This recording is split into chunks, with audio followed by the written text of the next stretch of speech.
Cell on consignment basis क्या है दोस्तों इंटरनेशनल ट्रेड में, ये मैं आपको समझाने की कोशिश करूंगा ये वीडियो के माध्यम से। तो सेल ऑन कंसाइनमेंट बेसिस एक ऐसा डील है जिसमें आप बायर को गुड्स दे रहे हो और वो एक्चुअली आपका जो बायर है, हालांकि उसको हम एक्चुअली बायर भी नहीं कह सकते क्योंकि वो बायर आपका प्रोडक्ट आगे सेल करेगा उनके कंट्री में और जो सेल होगा उसका पैसा आपको देगा, जो सेल नहीं हुआ उसका पैसा आपको नहीं दे पाएगा। आप गुड चाहे तो गुड्स को रिटर्न ले सकते हैं, राइट, और गुड्स आपको रिटर्न आप ले सकते हो। तो सेल ऑन कंसाइनमेंट बेसिस दोस्तों सुन के आपको बहुत खराब लग रहा होगा कि ये कैसा डील है कि एक्सपोर्टर जो है एक तो गुड्स वहां पर दे रहा है, बायर उसको भी पैसा भी नहीं दे रहा है, बायर जो है गुड्स ले रहा है और वो वहां पर सेल कर रहा है फॉरेन कंट्री में, फिर उसमें जो भाव आ रहे हैं, राइट, जो सेल हो रहा है जो भी है उस हिसाब से एक्सपोर्टर को पैसे दे रहा है। अब आपको लग रहा होगा कि ये बेकार कंसेप्ट है, ऐसा होना ही नहीं चाहिए, लेकिन बड़ी बड़ी ई कॉमर्स इंडस्ट्री, बड़े बड़े फुलफिलमेंट सेंटर्स ये चीज के ऊपर फोकस कर रहे हैं और चाहे आप इस चीज को माने ना माने, चाहे आप चीज इसको ऑन पेपर ले ना ले, लेकिन ये बहुत इंपॉर्टेंट पार्ट बन चुका है एक्सपोर्ट इंपोर्ट ट्रेड का। अब दोस्तों इसके मैं आपको सिनारियो बहुत डिटेल से समझाऊंगा और आपको बताऊंगा कि कहां ये प्रैक्टिकल चीज आ रहा है, इसके क्या प्रॉब्लम्स है और इसके क्या सॉल्यूशंस है, राइट। किस तरीके को स्टार्टअप, ये स्टार्टअप के लिए भी बहुत है इंपॉर्टेंट है जानना दोस्तों, बहुत इंपॉर्टेंट वीडियो है आपके लिए, राइट। छोटे स्टार्टअप्स के लिए भी वेरी इंपॉर्टेंट है, राइट। तो हम ये देखेंगे कि किस तरीके से, राइट, एग्जीक्यूशन होता है चीजों का प्रैक्टिकली। सबसे पहले तो दोस्तों आपको समझना ये होगा कि what is the difference between FIRC और बीआरसी, क्योंकि मैं बहुत डिटेल में आपको ले जाना चाहता हूं ये चीजों को लेके, कंसेप्ट्स को लेके, तो ये चीज को आपको समझना बहुत जरूरी है। एफआईआरसी का मतलब है दोस्तों foreign inward remittance certificate, right, और बीआरसी का मतलब है बैंक रियलाइजेशन सर्टिफिकेट। अब ये दोनों में डिफरेंस क्या है और क्या है। नॉर्मली दोस्तों आपको जब भी कोई एडवांस पेमेंट देता है, राइट, तो आपको एफआईआरसी इश्यू कराना होता है, राइट। जब भी आपको बायर एडवांस पेमेंट छोटा मोटा देता है तो एफआईआरसी का बड़ा रोल आता है। इसके लिए आप बैंक में जाते हो और एफआईआरसी इश्यू कराते हो। आगे मैं आपको एक सैंपल कॉपी बताऊंगा कि कैसा एफआईआरसी आता है। बीआरसी क्या है दोस्तों, ये भी एक प्रकार का प्रूफ ऑफ रेमिटेंस है, राइट। कुछ लोगों को एफआईआरसी और बीआरसी एकदम सेम लगता है, राइट, कि ये सिमिलर ही है, लेकिन ऐसा नहीं है। बीआरसी एक प्रूफ ऑफ रेमिटेंस है जो बहुत सॉलिड है, राइट, एफआईआरसी के कंपैरिजन में। आपको अगर आपका एफआईआरसी इश्यू हो रहा है, आप बैंक से एफआईआरसी इश्यू करा रहे हैं, आपको पेमेंट आ चुका है, इस केस में आपका शिपिंग बिल अभी ओपन ही रहता है, ये क्लोज नहीं होता है। और आप जानते हो दोस्तों कि इंटरनेशनल ट्रेड में शिपिंग बिल को क्लोज कराना पड़ता है। अगर आपका शिपिंग बिल ओपन रहा, जैसे हम आरबीआई के रूल्स देखें तो अभी 15 मंथ्स है, 15 मंथ तक अगर ये ओपन रहा तो आपके ऊपर पेनल्टी भी हो सकती है, आपको ब्लैक लिस्ट भी किया जा सकता है, राइट, आरबीआई के द्वारा। तो एफआईआरसी ये इनफ नहीं है, आपको बीआरसी चाहिए, तब जाके आपका जो है शिपिंग बिल वो क्लोज होता है, राइट। ये बैंक से इश्यू होता है एफआईआरसी और ये डीजीएफटी से इश्यू होता है, गवर्नमेंट के से। हालांकि बीआरसी जो जिसको हम इलेक्ट्रॉनिक बैंक रियलाइजेशन सर्टिफिकेट कहते हैं, ईबीआरसी, वो भी एक्चुअली बैंक ही इसको इश्यू करता है, लेकिन बैंक डीजीएफटी को इंटीमेट करता है और हम डीजीएफटी के वेबसाइट से ईबीआरसी को डाउनलोड कर सकते हैं, राइट। अब ये जो है एफआईआरसी, इससे आपको कोई गवर्नमेंट इंसेंटिव्स नहीं मिलता, राइट, जबकि आपको बीआरसी से गवर्नमेंट इंसेंटिव्स मिलता है। अब यहां पर एफआईआरसी और बीआरसी को लेके मार्केट में बहुत कंफ्यूजन है, राइट। लोग जो है वो एफआईआरसी से खुश है, लेकिन लोगों को बहुत लेटर ऑन रियलाइज होता है जब वो प्रॉब्लम में फंसते हैं, और तब वो ऐसे प्रॉब्लम में फंसते हैं जिसमें निकलना उनको बहुत मुश्किल हो जाता है। तो ये वीडियो मैं खास करके लोगों के लिए बना रहा हूं ताकि वो आगे प्रॉब्लम में फंसे नहीं, राइट। यहां पर मेन चीज ये है कि FIRC जो है उसमें शिपिंग बिल आपका ओपन रहता है, राइट। ये शिपिंग बिल आपका ओपन रह रहा है और यहां पर आपका शिपिंग बिल क्लोज हो रहा है। दैट्स द मेन की difference in these two terms. यानी कि कहने का मतलब यह है कि भले आपको एडवांस पेमेंट आ रहा है जिसका बैंक आपको FIRC इश्यू कर रहा है, लेकिन वो इनफ नहीं है। आपको FIRC के हेल्प से BRC को क्लोज कराना पड़ेगा, यानी कि BRC इश्यू कराना पड़ेगा, जो अभी के टाइम में EBRC है, which is electronic bank realization certificate, right. अब ये दोनों की कॉपीज कैसे आती है ये मैं आपको बताता हूं। ये FIRC की कॉपी है, that is certificate of foreign inward remittance, right. ये आपको इनवर्ड आया, ये आपको बैंक से पैसा आया, आपको एडवांस आया, राइट। ये कॉपी है। और BRC का मतलब है ये DGFT से, director general of foreign trade, DGFT के वेबसाइट से राइट डाउनलोड किया जाता है। तो आपका जो है पेमेंट आ गया शिपमेंट का, ये एक प्रूफ है। तो अगर आपने 100% एडवांस पेमेंट में डील किया है, आप FIRC को लेके घूम रहे हैं और आप EBRC को क्लोज नहीं करा रहे हैं, तो यकीन मानिए दोस्तों, आज नहीं तो कल आपको प्रॉब्लम बड़ा आएगा। और वो प्रॉब्लम आपको अभी पता नहीं चलेगा, राइट। क्योंकि क्या होता है, जब आप छोटा मोटा ई-कॉमर्स ट्रांजैक्शन करते हैं एडवांस पेमेंट में, राइट, तो आपको FIRC इश्यू हो जाता है बैंक से, आपको लगेगा मेरा काम हो गया। आप दूसरे शिपमेंट में फोकस कर रहे हो, आप FIRC इश्यू कराते जा रहे हो, बैंक आपको दे भी रहा है, राइट, लेकिन आप EBRC का क्लोजिंग का प्रोसेस ही नहीं कर रहे हो, राइट। तो आपके शिपिंग बिल ऑन रहेंगे और आपको कुछ टाइम के बाद बहुत हैवी पेनल्टी आएगा। तो जितना कमाया है उससे ज्यादा आप गवा दोगे और अपना कॉन्फिडेंस भी लूज कर दोगे। ऐसे बहुत सारे केस प्रैक्टिकली हो रहे हैं मार्केट में। अब ये प्रॉब्लम क्या है ये मैं आपको लाइव बताना चाहूंगा। ये देखिए दोस्तों, ये एक कम्युनिटी है, राइट। आपको पता होगा कम्युनिटी का मतलब कि जिसमें प्रश्न और आंसर, राइट, एक दूसरे लोग देते हैं तो प्रॉब्लम का सॉल्व हो जाता है। जैसे Amazon को भी कम्युनिटी होती है, राइट, दूसरे ई-कॉमर्स की भी कम्युनिटी होती है। जैसे पेपाल है, पेपाल की भी कम्युनिटी है।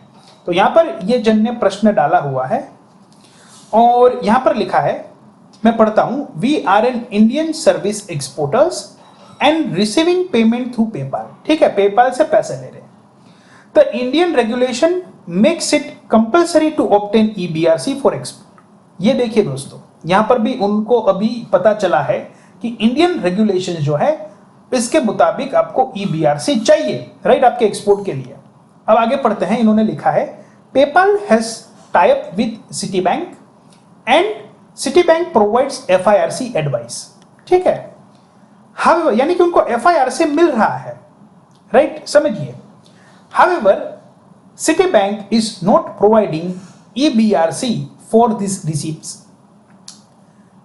My bank, HDFC and Bank of India, right, have also refused to issue EBRC as they have received amount in INR from Citibank.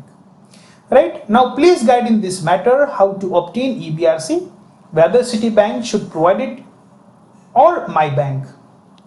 अब हुआ क्या है दोस्तों कि क्योंकि पेपाल का यहां पर सिटी बैंक से टाई अप है, राइट, तो यहां पर जैसे लिखा है कि सिटी बैंक ने पैसा कन्वर्ट कर दिया और उनके अकाउंट में, इनका अकाउंट सिटी बैंक में नहीं है, इनका अकाउंट है HDFC और बैंक ऑफ इंडिया में, तो वो कन्वर्ट करके INR में ट्रांसफर कर दिया। आपको पता होगा अगर आप पेपाल यूज करते हैं तो आपके बैंक में INR में ही फंड्स आते हैं, राइट, ना कि वो फंड्स डॉलर में शो किए जाते हैं, ऐसा आपने देखा होगा। तो जिसके कारण क्या होता है कि आपका EBRC इश्यू नहीं हो पाता है। अब यहां पर मैं ये नहीं कहूंगा कि प्रॉब्लम HDFC और बैंक ऑफ इंडिया का है। एक्सपोर्ट इंपोर्ट करते हैं और जिन्होंने पूरा रेगुलेशंस को फॉलो नहीं किया है, राइट, तब जाके प्रॉब्लम होता है। तो I will not blame the bank in that. Bank अपनी जगह पे सही है, चाहे वो गवर्नमेंट हो या प्राइवेट हो, राइट। और ये देखिए दोस्तों, यहां पर बहुत सारे लोगों ने प्रॉब्लम ये रिपोर्ट किया हुआ है जिसका यहां पर कोई समाधान नहीं है। दूसरे भी लोगों ने ऐसा ही कुछ प्रॉब्लम लिखा हुआ है कि हमको EBRC नहीं मिल रहा है जबकि हम पेमेंट पेपाल से रिसीव कर रहे हैं, राइट। तो यहां पर मेरा सा मानना है दोस्तों कि ये सारे लोगों को FIRC तो मिल रहा है लेकिन उनको EBRC नहीं मिल रहा है, राइट। यहां पर मैं इसको EBRC कहता हूं क्योंकि ये फॉर्मेट इलेक्ट्रॉनिक है, राइट, लेकिन मैंने समझाने के लिए आपको BRC लिखा। तो यहां पर मेन बात यह है कि क्यों ऐसा इश्यू हो रहा है, राइट। क्योंकि ये छोटे छोटे स्टार्टअप ई-कॉमर्स में काम करते हैं, फॉरेन कंट्री से पैसा कमाते हैं, उनका $50-100 का बिल होता है, राइट, और फिर उसको जब पेनल्टी बड़ी लगती है या कॉशन लिस्ट में आ जाते हैं तो वो घबरा जाते हैं, राइट। तो क्यों ये हो रहा है, मेजर इश्यू ये हम समझते हैं। पहला मेजर इश्यू ये है कि बहुत सारे स्टार्टअप्स अपना IEC कोड के बिना ही शिपमेंट कर देते हैं और ये हो भी जाता है, राइट। काफी सारी कुरियर कंपनी जैसे DHL, जैसे FedEx आपकी फैसिलिटी के लिए, आपके क्विक शिपमेंट के लिए पर्सनल शिपमेंट्स या गिफ्ट मोड का ट्रांजैक्शन देते हैं, जिसका लोग बहुत ही ज्यादा मिसयूज करते हैं। जब भी आप गिफ्ट मोड से ट्रांजैक्शन भेजते हो फॉरेन कंट्री में तो आपको IEC का जरूरत नहीं होता। अब गिफ्ट मोड में आप कोई भी प्रोडक्ट भेज सकते हो, राइट। अब गिफ्ट मोड में आपने किसी को भेजा, आपने पेपाल से पैसा ले लिया, राइट, और अल्टीमेटली आपका कहीं पर भी कॉमर्शियल ट्रांजैक्शन नहीं दिख रहा है तो आपका EBRC में आने में, इश्यूएंस होने में बहुत दिक्कत हो सकती है। तो मेक श्योर कि जब भी आप एक्सपोर्ट करें अपने कुरियर कंपनी को बताएं कि ये कॉमर्शियल ट्रांजैक्शन है, ये गिफ्ट ट्रांजैक्शन नहीं है, ये पर्सनल ट्रांजैक्शन नहीं है, ये कमर्शियल ट्रांजैक्शन है और अपना IEC कोड दीजिए। भले ही आप अपने IEC कोड के बिना भी कर सकते हो, लॉजिस्टिक कंपनी करके दे रही है, कुरियर कंपनी, लेकिन make sure you provide your IEC। दूसरी बात, आपका जो शिपिंग बिल है, राइट, या फिर अगर आप इंडिया पोस्ट या स्पीड पोस्ट से करते हो तो एक आपका पोस्ट पार्सल रिसिप्ट होता है, राइट, ये आपको चाहिए, ये बैंक में देना होता है। अब नॉर्मली क्या होता है, बैंक आपको डॉक्यूमेंट्स का डिमांड करती है कि आप ये चीज लाके दो। अब आप क्या करते हो, आपके पास वो होता ही नहीं है, राइट। तो नॉर्मली शिपिंग बिल जो है वो जो भी DHL FedEx जैसी कंपनियां हैं वो आपको देती हैं। आपको ईमेल करना होता है उनके रिगार्डिंग, उनके कॉल सेंटर में कॉल करना होता है कि आप हमको शिपिंग बिल दीजिए। शिपिंग बिल जो है ये बहुत जरूरी है, राइट। नॉर्मली क्या होता है कि हम जब ट्रेडिशनल एक्सपोर्ट करते हैं तो शिपिंग बिल हमारे नाम से ही होता है, राइट। लेकिन जब हम छोटा शिपमेंट किसी फॉरेन बायर को भेजते हैं जिसकी कॉस्ट $50-100, $200-500 छोटी कॉस्ट है, राइट, ऐसे छोटे छोटे शिपमेंट भेजते हैं तो शिपिंग बिल एक कंबाइंड कुरियर कंपनी का बनता है, राइट, वो आपको दिया जाता है, राइट, उसकी डिटेल्स आपको मिलती है, तो ये आप ले सकते हैं। अब तीसरा एक बड़ा इश्यू है जिसके कारण आपका पेमेंट अटक जाता है या फिर आप प्रॉब्लम में फंस जाते हो EBRC के इश्यू के, वो है थर्ड पार्टी पेमेंट का इश्यू। थर्ड पार्टी पेमेंट का इश्यू क्यों है और ये क्या है मैं आपको समझाने की कोशिश करता हूं। जैसे मान लीजिए कि आप किसी फुलफिलमेंट सेंटर्स का हेल्प ले रहे हो, जैसे Amazon है, राइट, या किसी आप और वेयरहाउस का एग्जांपल ले सकते हो। उस वेयरहाउस में आपने जब गुड्स डाला तो अपने डॉक्यूमेंट्स और पेपर वो वेयरहाउस की कंपनी के नाम से बनाए, लेकिन वो वेयरहाउस सिर्फ आपको हेल्प कर रहा था, एक्चुअल में बायर्स तो अलग अलग थे, जहां से वो वेयरहाउस के टीम ने आपके प्रोडक्ट्स को वहां पर डिलीवर किया, आपको पेमेंट दूसरे बायर से मिला और जिसके कारण ये थर्ड पार्टी पेमेंट का मसला आपसे सॉल्व नहीं हो पाता, जिसके कारण आपका केस लटक जाता है। चौथा बड़ा इश्यू है वो है इनवॉइस का मिसमैच। यहां पर जो आप इनवॉइस बनाते हो, राइट, और फॉरेन कंट्री से जो फंड्स आता है उसमें काफी टाइम पे मिसमैच हो जाते हैं। खास करके ये उनके लिए भी बहुत इंपॉर्टेंट इश्यू है जिसके खुद के सेटअप्स है फॉरेन कंट्री में। ये इनवॉइस मिसमैच के कारण भी आपका केस जो है वो फंस जाता है और आप प्रॉब्लम में आ जाते हो। अब ये सारे इश्यूज को सॉल्व कैसे करना है, ये इसके कारण मैंने ये वीडियो बनाया है। अब ये इश्यूज को मैं आपको थोड़े पिक्टोरियल फॉर्म में बताना चाहूंगा और उसका सॉल्यूशन देना चाहूंगा, राइट। अब यहां पर हम देखते हैं, अब देखिए दोस्तों, मैं यहां पर आपको दो केस बताना चाहूंगा। एक ये एक्सपोर्टर है, ठीक है, और यहां पर एक उनका ओन सेटअप है, यानी कि कह सकते हैं कि बायर वो खुद है या उनका भाई को बिठाया है, ठीक है। ये दोनों ब्रदर्स हैं। तो जब भी ब्रदर ब्रदर ट्रांजैक्शन करते हैं तो ट्रांजैक्शन कुछ ऐसा होता है कि एक्सपोर्टर ने अपने ब्रदर को गुड्स दिया, ठीक है। अब दोनों भाई भाई है, तो इसके कारण एक्सपोर्टर जो इनवॉइस बनाता है, जो बिलिंग इश्यू उनको करना पड़ता है कंपलसरी, वो बिलिंग में वो प्रॉफिट ऐड नहीं करता। यानी कि आप मान के चलिए कि अगर एक्सपोर्टर को $1000 का खर्चा हो रहा है सारा कॉस्ट मिला के, तो वो अपने भाई को $1000 में ही प्रोडक्ट को देगा। और दोनों का प्रॉफिट इसमें कैसे सेट होगा, तो दोनों की आपसी सहमति होती है कि हम यहां पर जो दूसरे कंज्यूमर्स है, राइट, छोटे छोटे बायर्स या तो होलसेलर्स या छोटे रिटेलर्स, उनको गुड्स हम भेजेंगे, राइट, और यहां से जो हम पेमेंट कमाएंगे वो हमारा प्रॉफिट होगा। तो इस केस में अक्सर ऐसा होता है कि यहां पर जब शिपमेंट गया तो ये $1000 है। अब जबकि यहां से ट्रांसफर करना होता है पैसा, तो ये जो है वो हो जाता है $1200। क्यों? क्योंकि ये तो प्रोडक्ट भाव टू भाव गया था और यहां पर प्रोडक्ट सेल किया और उनको $200 प्रॉफिट मिला। ये और भी ज्यादा हो सकता है, लेकिन यहां पर हम $200 रख रहे हैं, राइट। तो आप समझ चुके होंगे कि इनवॉइस जो है वो गया तब जो था $1000 का, राइट, और जब आया, राइट, वहां से पैसा, तो $200 एक्स्ट्रा पैसा आया, ठीक है। इसको कहते हैं इनवॉइस मिसमैच। इनवॉइस मिसमैच अक्सर ऐसे ट्रेड में हम देखते हैं जहां पर सामने उनका फ्रेंड, रिलेटिव या खुद का कंपनी है। अब जो आपका एडवांस का जो पेमेंट का मॉडल है, राइट, वो एडवांस का पेमेंट का मॉडल यहां पर होता है, राइट, ये यहां पर होता है, ये एडवांस पॉइंट है, राइट, ये जो है ये एडवांस है, ठीक है, या यहां पर जो है ये उनको एडवांसमेंट मिल रहा है।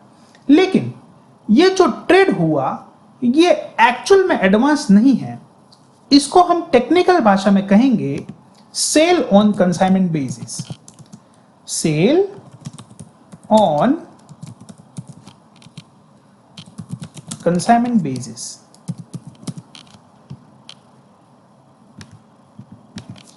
ठीक है। सेल ऑन कंसाइनमेंट बेसिस का मतलब आप दोस्तों अब समझ चुके होंगे कि फॉरेन कंट्री में माल जाएगा, जितने का बिका उतना आपको वैल्यू दिया जाएगा।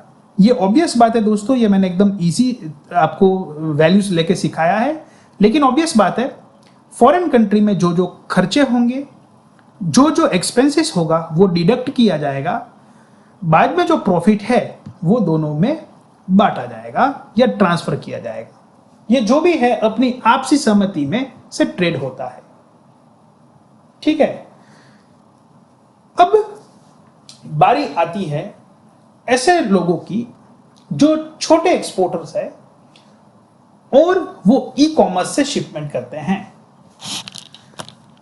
तो इसमें भी हम एक एग्जांपल यहां पर ले लेते हैं। अब ये जो एक्सपोर्टर है, राइट, अब ये जो एक्सपोर्टर है बहुत छोटा है, इनके कोई फॉरेन में कांटेक्ट नहीं है, इनका कोई फॉरेन में सेटअप नहीं है, तो ये फॉरेन के फुलफिलमेंट सेंटर्स की हेल्प लेता है, राइट। तो यहां पर है, इसको हम फुलफिलमेंट सेंटर कह सकते हैं, या फिर वो अपने फ्रेंड और रिलेटिव की हेल्प से भी काम को आगे बढ़ाता है। तो वो कैसे, वो भी मैं आपको एग्जांपल बता देता हूं। लेते हैं कि एक एक्सपोर्टर का मित्र है, ठीक है। अब ये जो है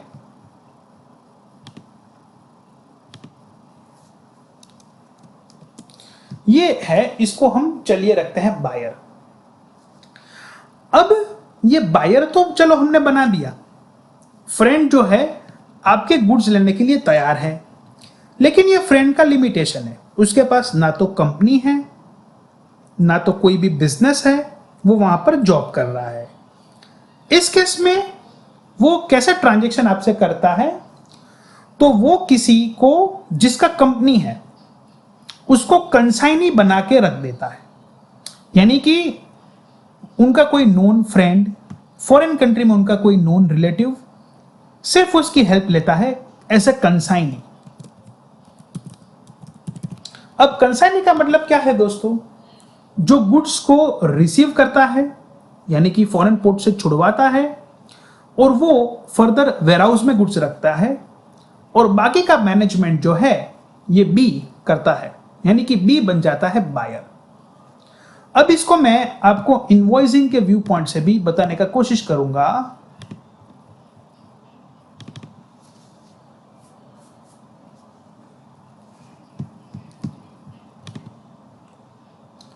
अब यहां पर जो है एक्सपोर्टर, इसमें मैं आपको रख देता हूं यू। अब कंसाइनी है, राइट, ये जो गुड्स छुड़ाने वाली पार्टी है वो है, यानी कि यहां पर हम रख सकते हैं फुलफिलमेंट सेंटर्स या फिर वेयरहाउस, ठीक है, जो आपको ऐसी फैसिलिटीज दे रहे हैं ओवरसीज में, ऐसे बहुत सारे हैं।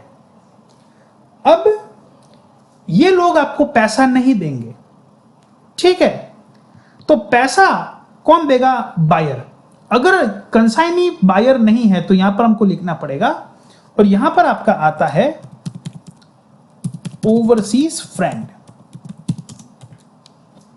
ठीक है, यहां पर आपका आता है ओवरसीज फ्रेंड। थोड़ा टेक्स्ट बड़ा कर देता हूं ताकि आपको दिखाई दे, ठीक है। तो यहां पर आप हो गए,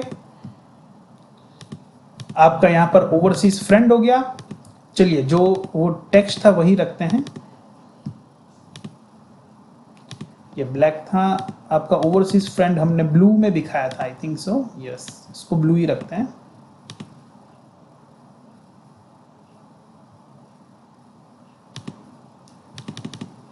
और हमारा जो फुलफिलमेंट सेंटर्स था ब्लू था,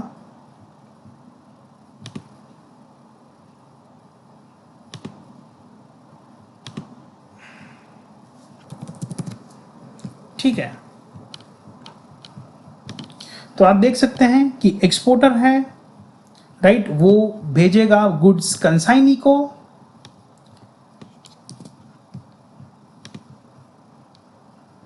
एक्सपोर्टर है जो गुड्स भेजेगा कंसाइनी को, और यहां पर जो बी है वो पेमेंट देगा एक्सपोर्टर को, ठीक है। लेकिन बड़ी समस्या इसमें यह है कि बी का कोई कंपनी नहीं है, राइट, बी का कोई कंपनी नहीं है।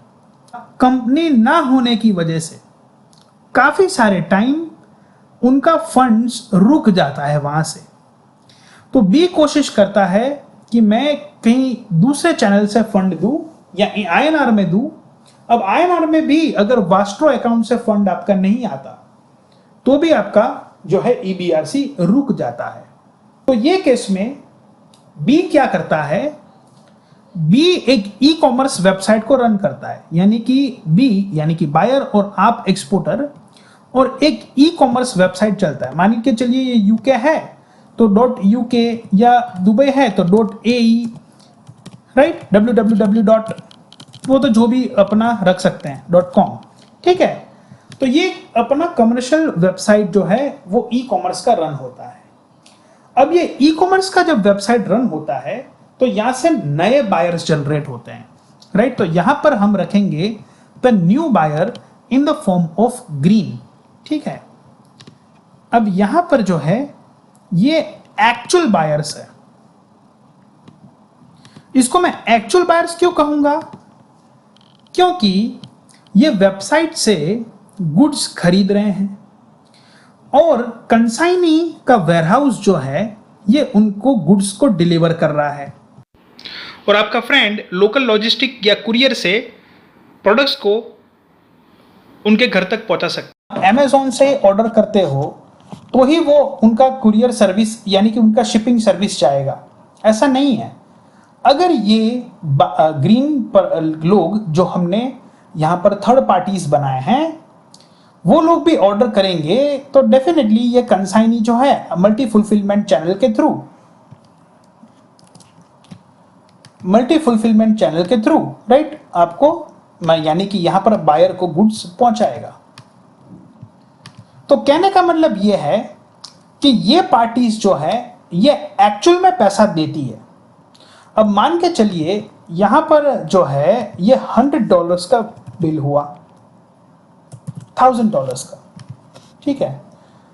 अब ये $1000 का जो बिल है यहां पर ये पूरा 1000 नहीं देंगे क्योंकि ये छोटे छोटे उन्होंने गुड्स क्वांटिटी में परचेस किए हैं यहां से यहां से, ठीक है। और अमेज़ॉन के फुलफिलमेंट सेंटर ने जरूर अपना एक चार्ज लेते हैं, वो फ्री में नहीं करते। और जरूरी नहीं है कि अमेज़ॉन से ही ऑर्डर आए, अपनी वेबसाइट से ऑर्डर आएगा तो भी वो आपको शिपमेंट किया जाएगा, चाहे आपका ईबे से भी आए तो भी चलेगा, शॉपिफाई के स्टोर से आए तो भी चलेगा, अपना वू कॉमर्स के स्टोर से आएगा, अपना वेबसाइट से आएगा, कोई प्रॉब्लम नहीं, राइट। आप थर्ड पार्टी ऑर्डर क्रिएट करके इनको शिपमेंट करा सकते हैं। अब ये पार्टी जो है वो पेमेंट का वहीवट आपसे डायरेक्ट करती है, यानी कि पेपाल के जरिए या पायोनियर के ऐप से वो आपको पैसा देते हैं। तो लेट अस अज्यूम कि जैसे ये है, इन्होंने $100 जो है दिया, यहां के लोग हैं इन्होंने मान के चलिए कि $500 दिया और इन्होंने राइट आपको $600 दिया। अब ये एक्चुअली हो जाते हैं बायर।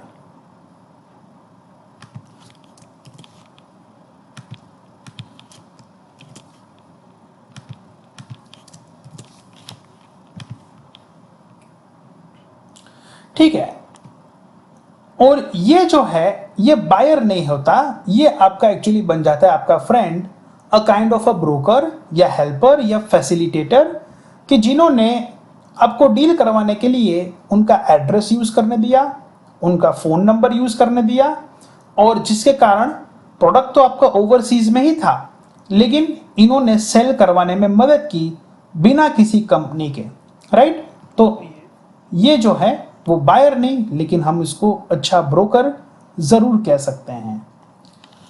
अब बात ये आती है कि हमारे बिलिंग में कभी भी ये लोगों का जिक्र नहीं होता। मैं किन की बात कर रहा हूं? ये लोगों की। आई होप कि अब ये पूरा फंडा आप समझ रहे होंगे कि कहां पर आपका पेच फंस रहा है, ये समझ रहे होंगे। ये लोगों का कहीं पर भी जिक्र नहीं है। अब देखिए यहां पर आपका ओवरसीज, अगर ये बायर आपका ओवरसीज फ्रेंड नहीं है तो यहां पर आप लिखो ही नहीं। अब अगर ये आप एक्सपोर्टर और कंसाइनी में फुलफिलमेंट सेंटर्स या फिर केवल वेयरहाउस आप रखते हो, उसका मतलब यह है कि कंसाइनी इज बायर। तो एक्चुअल में होता क्या है कि ये लोग तो पैसा आपको दे नहीं रहे हैं कंसाइनी, राइट। इनफैक्ट ये तो आपसे सर्विस फी चार्ज कर रहे हैं। आपको पैसा देने वाले तो ये लोग हैं। इनको क्या कहेंगे हम दोस्तों? Third party. इसको थर्ड पार्टी क्यों कह रहे हैं? क्योंकि ये बिलिंग में कहीं नहीं है, राइट। अगर यहां पर मान के चले कि कोई कंट्री है जिसमें आपका बायर यानी कि आपका फ्रेंड अपने अकाउंट से, सेविंग अकाउंट से पैसा दे भी सकता है, तो भी वो यहां पर आएगा बायर, ठीक है। और वो तब आ पाएगा बायर जब ये लोगों से पैसा वो कलेक्ट करके आपको डायरेक्ट देगा, then he could be the buyer, right. क्योंकि यहां से पैसा देना पड़ेगा ना, ये सब लोगों ने पैसा दे दिया तो how we can project as a buyer? नहीं होगा। तो मेक श्योर कि यहां पर बायर अदर देन कंसाइनी में आप उनका ही जिक्र करें जो एक्चुअल में पैसे दे रहे हैं। अब क्या है, हमको बायर का इंफॉर्मेशन पहले से पता ही नहीं चल पा रहा है ई कॉमर्स में कि कौन हमसे गुड्स लेगा, उसका हमको कोई आइडिया नहीं है। ये बायर बने लेकिन ये बाद में बने, हमको पहले तो आइडिया ही नहीं था, राइट। तो यहां पर जो है पेज लोगों का फंस रहा है।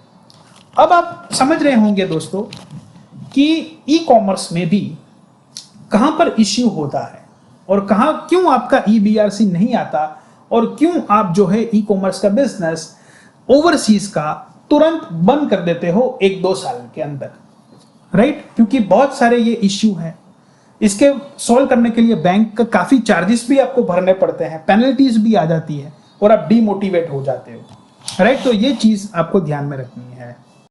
तो आपको ऐसा लग रहा होगा कि हम ऐसा क्यों कर रहे हैं कि फॉरेन कंट्री में वेयरहाउसिंग का हेल्प ले रहे हैं, क्यों हम डायरेक्ट शिपमेंट नहीं कर सकते? जैसे अमेजोन से ऑर्डर आए तो इंडिया से हम डायरेक्ट भेज देंगे, ईबे से ऑर्डर आएगा डायरेक्ट हम भेज देंगे।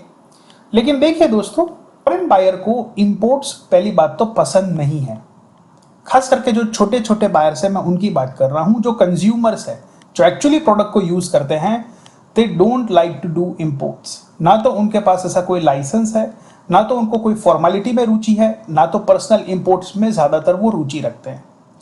सेकेंडली, उनको क्विक शिपमेंट चाहिए, राइट। आज ऑनलाइन ऑर्डर किया तो 1 से 2 दिन में उनके घर पे डिलीवर हो जाना चाहिए, राइट। तो ये भी पॉसिबल नहीं होगा। तीसरा है ट्रस्ट फैक्टर, राइट। इसके बारे में मैंने ऑलरेडी जो एडवांस पेमेंट का सीरीज बनाया था उसमें मैंने इसका डिटेल से चर्चा किया था, तो वो भी आप पार्ट 1, पार्ट 2, पार्ट 3 खास देख लीजिएगा। चौथा इंपॉर्टेंट फैक्टर है वो है कॉस्टिंग।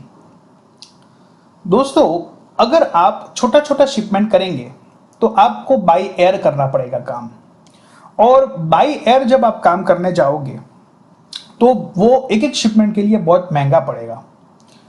मैं जस्ट आपको एक रफ कैलकुलेशन बताऊं कि 500 रुपए की चीज जो आपको इंडिया में मिल रही है, वो फॉरेन में आप ई कॉमर्स में सेल करोगे मेजर स्टोर्स में, उसका प्राइस 1500 रुपए रखोगे तो भी आपको प्रॉफिट मिलता दिखेगा नहीं, क्योंकि बहुत सारे खर्चे हैं। इसलिए इनको कंटेनर में भेजना जरूरी है ताकि लॉजिस्टिक कॉस्ट कम हो, उसका वेयरहाउसिंग करना जरूरी है ताकि पर यूनिट कॉस्ट जो है वो कम हम कर पाएं, राइट, और उनको ट्रस्ट दिला पाएं। इसलिए फॉरेन कंट्री में हम जो है आइदर सेटअप या फिर FBA, फुलफिलमेंट सेंटर्स, राइट, या तो फिर फ्रेंड ग्रुप रिलेटिव्स की बात कर रहे हैं जो हमने पहले अभी की।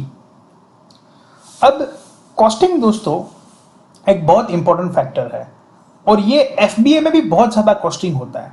अगर FBA में कॉस्टिंग इतना ज्यादा होता है तो आप डायरेक्ट शिपमेंट करते हो तो उसमें तो कॉस्टिंग दोस्तों बहुत बढ़ जाता है। अब जैसे मैं आपको एक एग्जांपल बताता हूं, ये कॉस्ट शीट है, ये FBA की कॉस्ट शीट है। ये आप इंटरनेट से लेटेस्ट डाउनलोड कर सकते हो क्योंकि FBA में लाखों लोग काम करते हैं, तो आपको कॉस्ट शीट मिल जाएगी। ये मैंने एक वेबसाइट से डाउनलोड की हुई है, ये वेबसाइट है, राइट, दैट इज ecomcrew। ऐसा करके आप कॉस्ट शीट करोगे तो वहां पर लेटेस्ट कॉस्ट शीट जो है वो आ जाएगी। तो ये चीज मैं आपको बताना चाहूंगा। अब जैसे अब FBA में करते हो, राइट, तो सेल्स प्राइस मान लेते हो कि किसी प्रोडक्ट की आपने $20 लगी, ठीक है। यहाँ पर आपको एंटर करना है एक्सेल फाइल में लेंथ, विड्थ और हाइट, वेट प्रोडक्ट का, ठीक है। अब चीज ये है कि यहाँ पर जो है फॉर्मूला लगाया हुआ है कि ऑटोमेटेड कैलकुलेशन जो है वो होता रहता है, और ये टोटल उनकी FBA की फीस लगाई है उनके डायमेंशन के हिसाब से, राइट, उनके कॉस्ट के हिसाब से एक उनका FBA का चार्ज होता है, तो ये ऑटोमेटेड होता है, राइट। अब यहाँ पर जैसे आप कुछ चेंज करते हो, फॉर एग्जांपल 18 के बदले मैं इसको 20 कर देता हूँ, राइट, तो ये आप देख सकते हो कि ये FBA कॉस्ट जो है वो बढ़ जाएगा, राइट, इस तरीके से। अब आगे जो है वो है अमेजोन की एक रेफरल फी होती है, ये किसी भी ई कॉमर्स स्टोर की होती है। जैसे आप ईबे में अगर आप सेल करते हो तो उनकी भी एक रेफरल फी होती है, राइट। ये रेफरल फी जो है ये 10 से 15%, किसी प्रोडक्ट्स में 35%, किसी ई कॉमर्स साइट में 20% ऐसा होता है। लेकिन यहाँ पर हमने एवरेज रेट रखा है 15। यहाँ पर आप सिलेक्ट कर सकते हो, जैसे आपका प्रोडक्ट किचन है, आपका प्रोडक्ट जो है लगेज एंड ट्रैवल एसेसरीज है, बहुत सारे हैं। राइट। तो इसमें से आपका जो भी कैटेगरी आता है, राइट, वो आप चूज कर सकते हैं। ठीक है, तो यहाँ पर जो है फॉर एग्जाम्पल आप ज्वेलरी सेगमेंट करते हो तो ये 20% उनका रेफरल फी हो गया। ठीक है, तो अमेजोन का प्लस उसका एक मिनिमम फी लगता है, राइट। तो इस हिसाब से ये प्रोडक्ट जो है उसका रेफरल फी हो गया $4। फिर एक स्टोरेज फी लगता है आपका, राइट। तो नॉर्मली हम पकड़ के चलते हैं कि 3 मंथ का स्टोरेज तो हमको नॉर्मली करना पड़ेगा एज ए स्टार्टअप। तो यहाँ पर जो है उनका भी नॉन पीक स्टोरेज रेट होता है, पीक स्टोरेज रेट होता है, तो एवरेज स्टोरेज कॉस्ट आपको दिया गया है। हालांकि एक्चुअल तो जब आप अमेजोन में करोगे तब पता चलेगा, लेकिन मैं आपको बेसिकली बताने का कोशिश कर रहा हूँ कि कितने कितने आपको खर्चे लग जाते हैं। और ये अगर आप ओन वेयरहाउस रखते हो या किसी और का वेयरहाउस रखते हो तो आपको बेनिफिट क्या मिलता है, आपका रेफरल फी जो है वो हट जाता है। जब आपका खुद के वेबसाइट से सेल होता है तो आपका रेफरल फी जो है वो घट जाता है, लेकिन फिर भी आपको स्टोरेज फीस कॉस्ट, आपका लॉजिस्टिक कॉस्ट, ये सारा चीज तो आएगा, राइट। फिर यहाँ पर जो है कॉस्ट ऑफ गुड्स सोल्ड, यहाँ पर मैन्युफैक्चरिंग कॉस्ट मान के चलते कि प्रोडक्ट जो है वो $5 का है, राइट। ये हमने फ्राइट जो है, हालांकि फ्राइट में बहुत वेरिएशन यहाँ पर आ सकता है। यहाँ पर यूएस का ड्यूटी स्ट्रक्चर लगाया, ये 2% टू 8% के बीच में होता है, राइट। और ये वेयरहाउस कॉस्ट जो है ये लगाया है। आप ओवरसीज के ड्यूटी देखना चाहते हैं तो उनका वेबसाइट है macmap.org, उससे आप पता कर सकते हैं। तो ये आप देख सकते हैं कि ये टोटल, राइट, हमारा सब कुछ मिला के हमको -35% में हम काम कर रहे हैं। यानी कि मैं $5 का प्रोडक्ट जो है वो मैं खरीद रहा हूं और जिसको मैं $20 में बेच रहा हूं, ठीक है, फिर भी मेरे को 35% का लॉस है।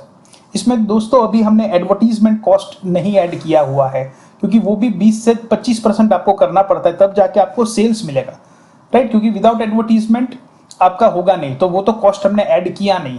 प्लस लॉजिस्टिक कॉस्ट भी इसमें कुछ बढ़ेंगे, कुछ यहाँ पर आपके कम भी हो सकते हैं, रेफरल फी वगैरह, तो ये आपको चेक करना पड़ेगा।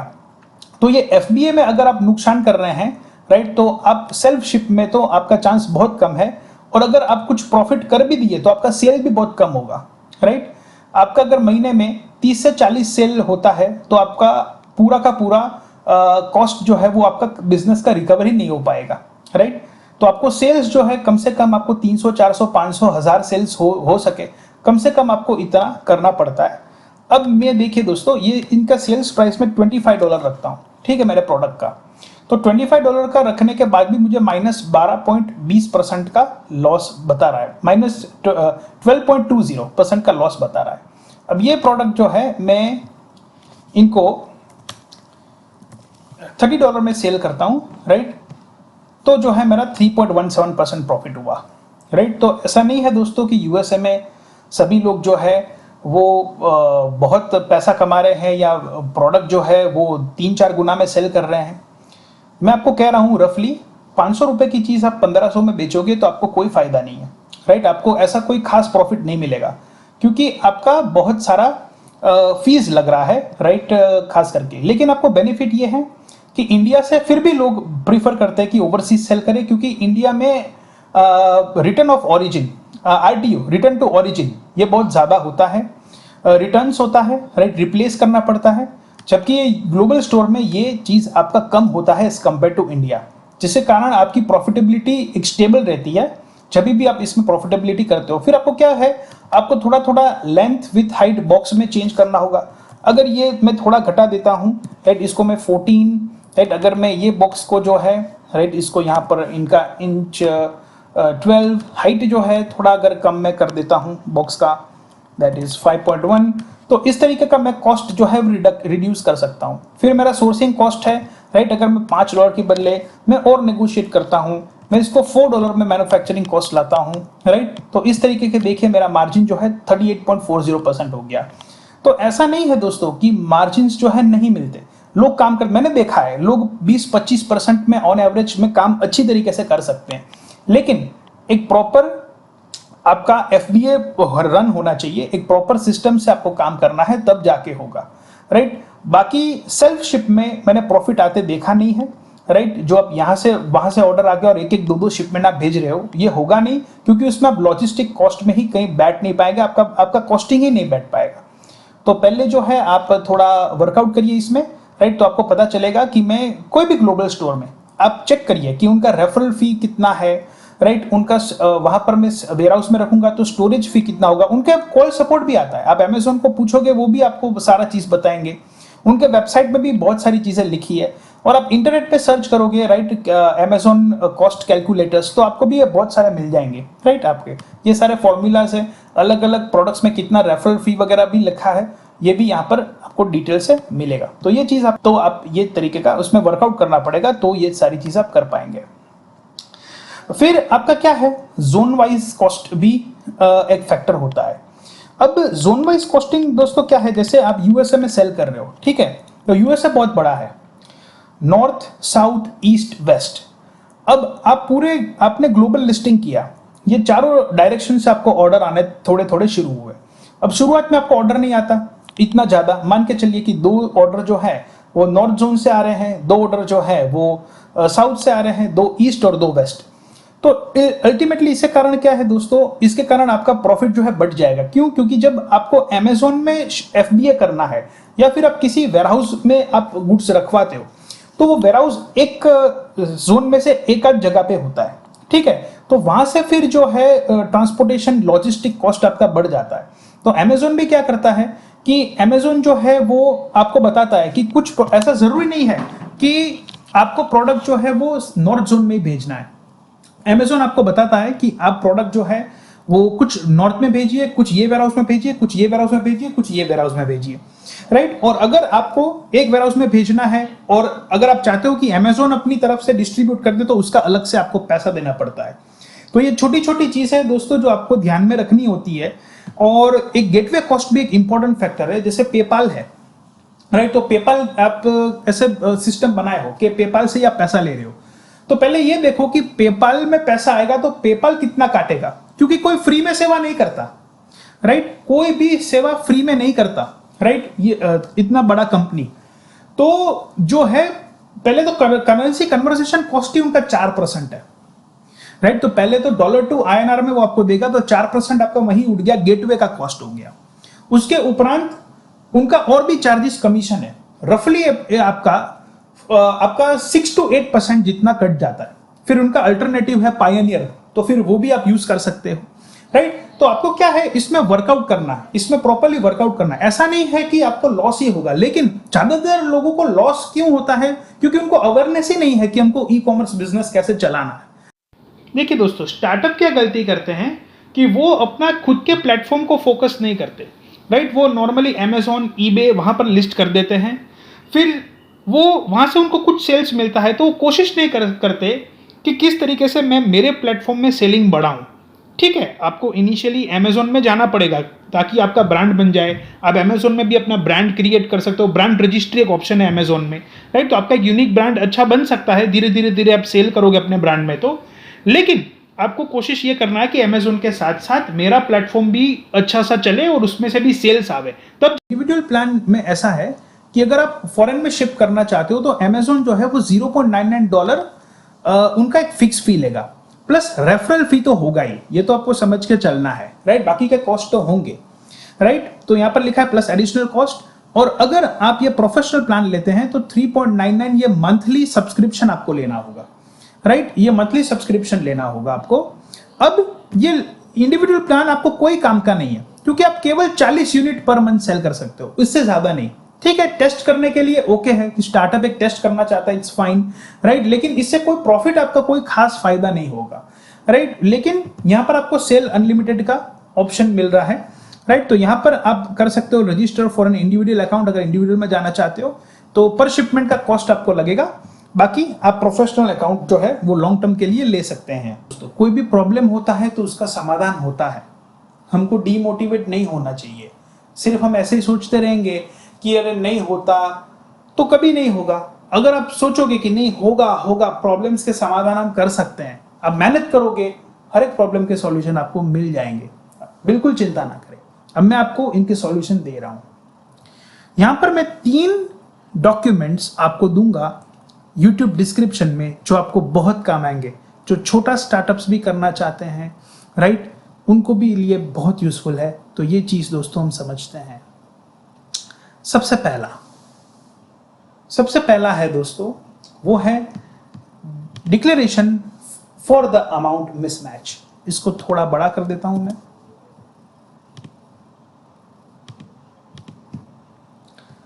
अब यहां पर हमको बताना होता है बैंक को कि अमाउंट मिसमैच क्यों हो रहा है।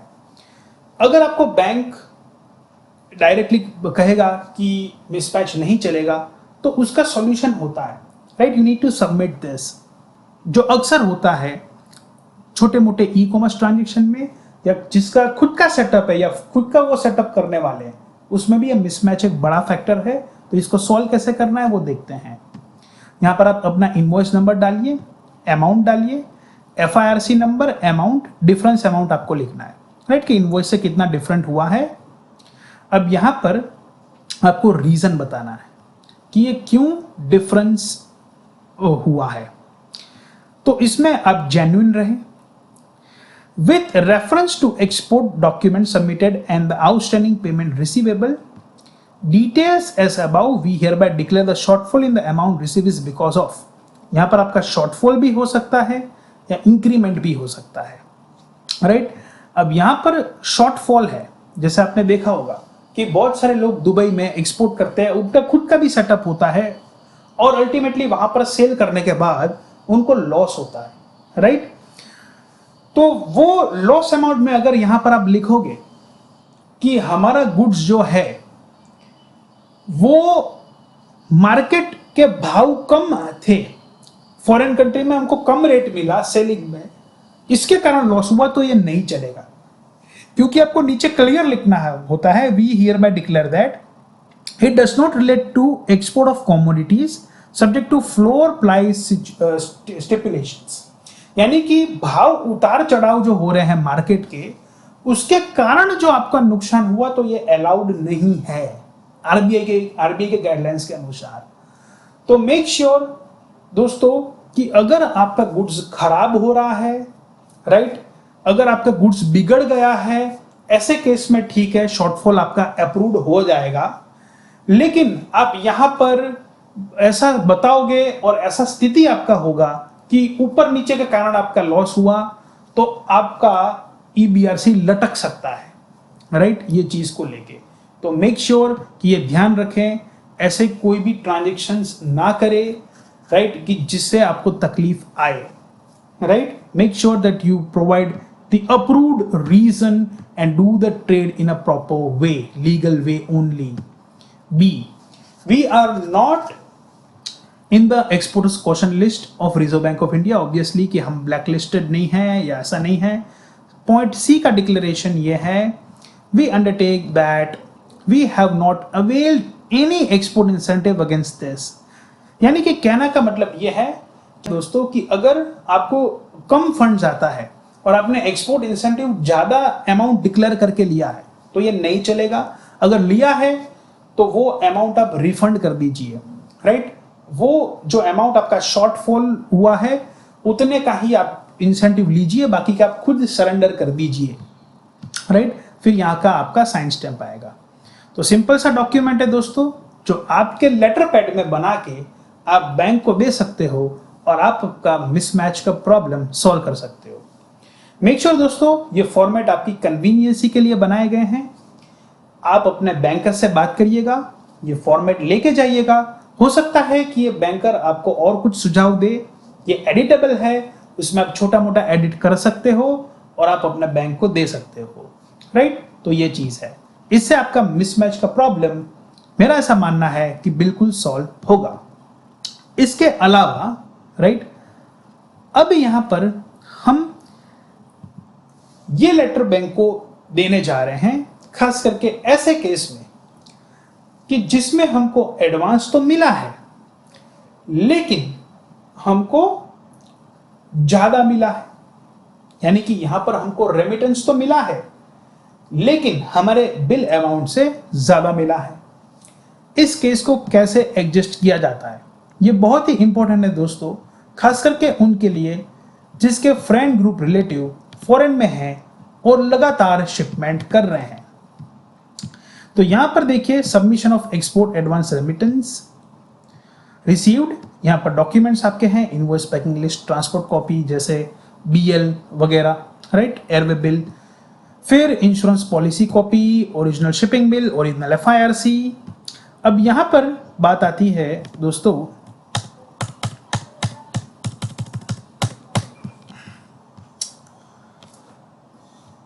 यहां पर invoice number, date, invoice amount, BL number, ये चीज तो आप सब आराम से कर लोगे। Shipping bill number, date, port code भी आपको इंटरनेट से मिल जाएगा। FIRC you will get it from the bank.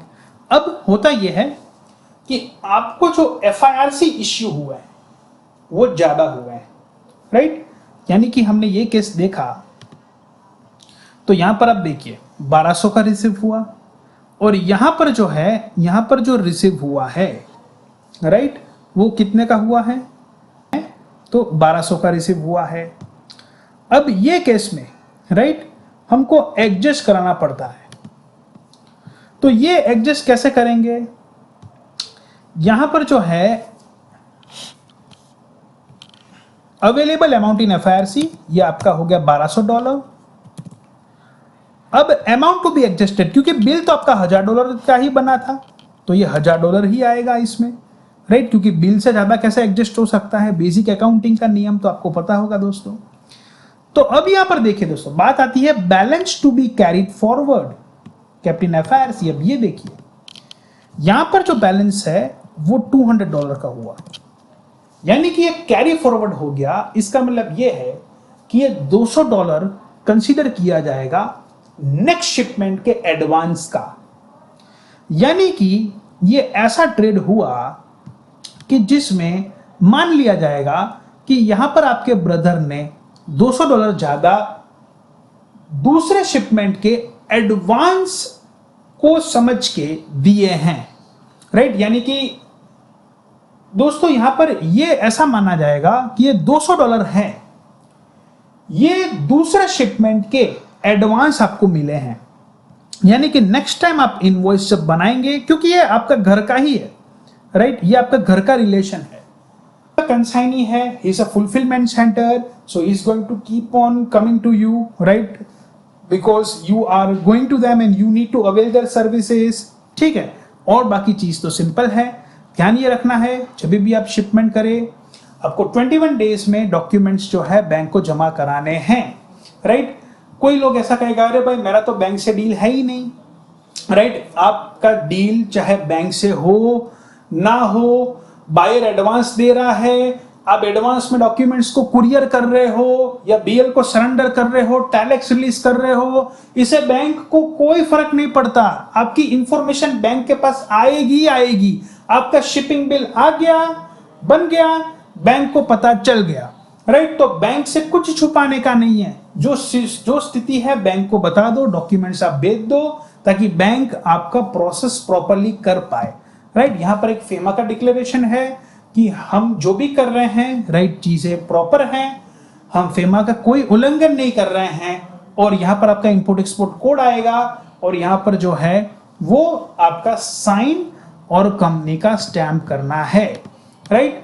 तो ये एडजस्टमेंट करना जरूरी है, राइट, जो स्टार्टअप्स को नहीं पता होता है और आखिर में पता चलता है तब वो प्रॉब्लम में फंस चुके होते हैं। पार्टी पेमेंट, राइट, यहां पर जो है थर्ड पार्टी पेमेंट आपको एडजस्ट करना होगा, क्योंकि अभी थर्ड पेमेंट तो आ गया, लेकिन अलग अलग पार्टी से आया है या अलग पार्टी से आया है। अब देखिए दोस्तों, पेमेंट तो आ गया लेकिन अलग पार्टी से आया है, ठीक है, थर्ड पार्टी पेमेंट, तो इसका डिक्लेरेशन भी आपको देना पड़ेगा। जैसे वी हैव हैड एक्सपोर्टेड, यहां पर गुड्स, यहां पर ऊपर है our invoice number, shipping bill number, यहां पर आपका फॉरेन करेंसी का अमाउंट, राइट, फिर यहां पर आपका कंसाइनी का डिटेल्स, राइट, और यहां पर आपका जो एफआईआरसी आया कॉपी, उसका डिटेल्स। अब यहां पर जो है the reason for the payment coming from a party other than a buyer is as under. क्यों ऐसा हुआ कि बायर ने पैसा नहीं दिया और किसी और से आपको पैसा लेना पड़ा, तो यहां पर आप लिख सकते हैं कि buyer was not actually a buyer, he was only a fulfilment centre, right, he was only a fulfillment center, yeah, he was only a warehouse, right, and the shipment was made by other courier company, या other logistic company और with the help of your friend relative, जो भी आप कर उसमें लिखना चाहो लिख सकते हो, and the payment which we have received from so and so parties, right. दो एंड आप उसमें एक और चीज भी लिख सकते हैं, आपके केस के अनुसार टाइप करना पड़ता है, इसलिए मैं आपको टाइप करके नहीं दे रहा हूं, जो भी आपका केस है उस तरीके का आप मुझे बताइएगा तो हम मेंशन करेंगे, राइट। तो जो भी आपको पार्टी से फंड्स आया है, राइट, आप यहां पर डिक्लेयर कर सकते हैं। जो थर्ड पार्टी से फंड और तो जो कोई भी दोस्तों आपको थर्ड पार्टी से फंड आया है वो यहां पर आप डिक्लेयर कर सकते हैं। और यहां पर जो है, राइट, आपका reason for not mentioning third party details in shipping bill, वो भी यहां पर जो है आ जाएगा। और फर्दर जो है यहां पर आपका साइन और स्टैम्प करके देना है। ये चीज है दोस्तों, ये टूल्स है, ये मैं आपको YouTube के डिस्क्रिप्शन में दे रहा हूं। ये काफी आपको प्रॉब्लम सॉल्विंग टूल्स है। मैं इंटरनेट पे देख रहा हूं, लोगों को लगातार प्रॉब्लम्स हो रहे हैं। लोगों ने छोटा छोटा एक्सपोर्ट किया है $25-50 का, उसमें भी टेक्निकल नॉलेज ना आने की प्रभाव से, टेक्निकल नॉलेज ना होने के कारण भारी नुकसान या भारी प्रॉब्लम फेस करना पड़ा है। तो मैं चाहता हूं दोस्तों कि ऐसा प्रॉब्लम्स खास करके छोटे स्टार्टअप्स या खास करके ऐसे स्टार्टअप्स जिसका ओन सेटअप है, वो ऐसे प्रॉब्लम्स में ना फंसे, राइट। इसलिए ये वीडियो बनाया है। उम्मीद है दोस्तों कि आपको ये वीडियो पसंद आया होगा। So this Kishan Barai and thank you very much. Have a nice day, goodbye, thank you.